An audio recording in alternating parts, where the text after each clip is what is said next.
자, 이어서 모닝 리포트 들어가 보겠습니다. 세 가지 종목 준비가 되어 있는데요. 요즘 폼이 좀 안 좋죠. 삼성전자입니다. 목표가 하향 조정되고 있는 그런 흐름입니다. 지금 중국 쪽에서는 모바일이 문제가 되겠고요. 메모리하고 파운드리 쪽도 매출액이 좀 낮아질 것으로 전망되고 있습니다. 매출 다변화, 거기에다 수요까지 살아나야 된다는 이중고를 어떻게 헤쳐나가야 될지 상황들 좀 자세하게 알아보고요. 앞서 말씀드렸던 대로 고려아연 같은 경우에는 이제는 지분 경쟁을 통해서 투자자들 입장에서는 이러한 단기 변동성을 어떻게 접근을 해봐야 될지를 알아봅니다. 자, 마지막으로 엔젤 로보틱스가 되겠는데요. 주력 제품이 건강보험에 적용이 됐다라는 점, 그리고 아시아에 이어서 유럽, 미국 이 순서로 해외 진출이 임박했다라는 것도 또 하나의 장점이 되고 있습니다. 내용들 하나씩 살펴보겠습니다. 권미란 캐스터 어떻습니까? 네, 모닝 리포트 살펴보겠습니다. 삼성전자의 3분기 실적 전망이 계속해서 나오고 있는데요. 부담은 이 삼성전자의 3분기 실적이 부진할 것이라는 전망들이 현재 대세를 이루고 있다는 점입니다. 삼성전자에 대한 실적 전망 BNK 투자증권인데요. 3분기 영업이익 전망치를 기존 13조 3천억 원에서 10조 3천억 원으로 하향 수정했습니다. 연초에 설정하지 않았던 DS 부문의 상여 충당금이 3분기에 일회성으로 일단 반영될 것으로 예상이 되고, 여기에 모바일 고객사들이 하반기 본격적인 재고 조정에 나서면서 삼성전자의 메모리와 파운드리 매출액이 이전 예상치보다 낮아질 것으로 전망되는데요. 또한 모바일 수요 역시도 약합니다. 이에 따라 파운드리 적자가 더욱더 확대될 것으로 예상이 되고 있습니다. BNK 투자증권은 삼성전자의 사업 구조에 대해서 지적하고 있는데요. 수요 측면에서 모바일, 고객 측면에서는 중국의 의존도가 높은 특징을 갖고 있다면서 스마트폰 OEM들의 재고 조정으로 삼성전자 DS 매출이 하반기의 예상보다 부진할 것이라고 내다봤습니다. 또한 11월 북미 고객으로부터 HBM3 8단 인증을 받더라도 고객사가 12단 위주로 신제품을 운영해서 실제 수요처는 한정적이라고 판단하고 있고요. 조만간 미국의 HBM 중국 수출 제한 조치가 시행될 경우 중국 고객 의존도가 높은 삼성전자에 불리하게 작용할 것으로 예상하고 있습니다. 목표 주가는 8만 1,000원으로 하향 조정하면서 수요 둔화를 반영하겠다라고 밝혔고요.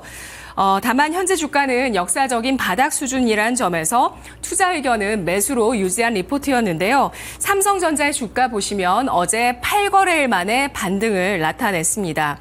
그 전에 바로 64,200원 52주 신저가를 경신한 이후에 어제장에 그래도 반등을 보여주면서 66,000원대의 종가가 형성됐는데요. 삼성전자 이 같은 부진한 3분기 실적 다 반영된 것인지 추가로 반영할 부분이 남아있을지 앞으로 주가 추이가 주목되고 있습니다.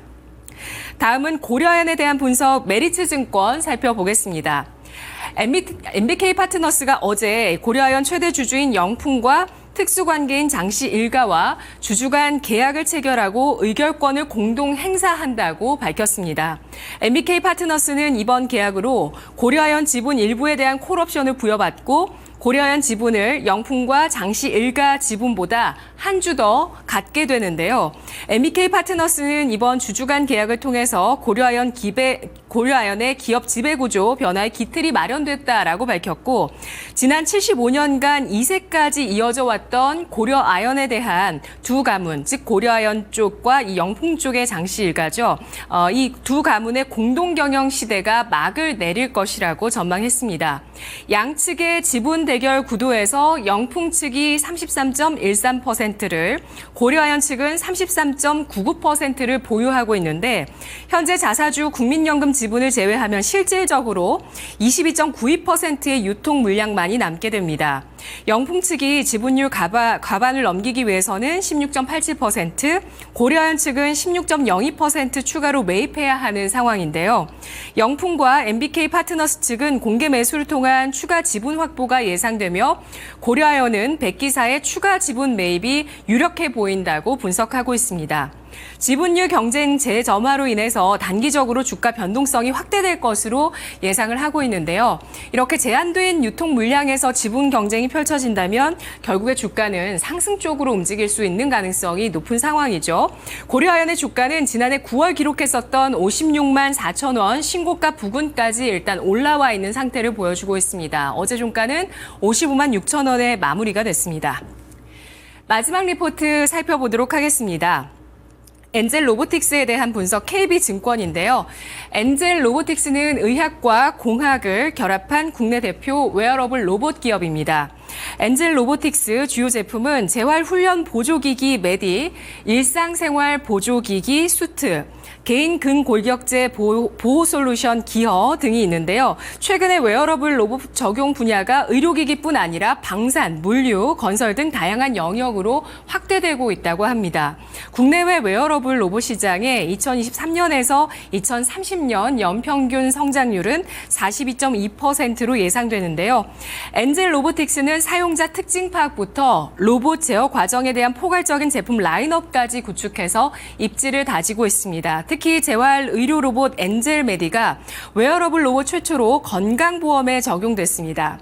엔젤 로보틱스는 현재 국내 재활 로봇 시장 점유율 56%를 차지하면서 1위의 점유율을 차지하고 있고 상급 종합병원 외 요양 재활병원으로도 공급이 확대되고 있는 추세라고 합니다.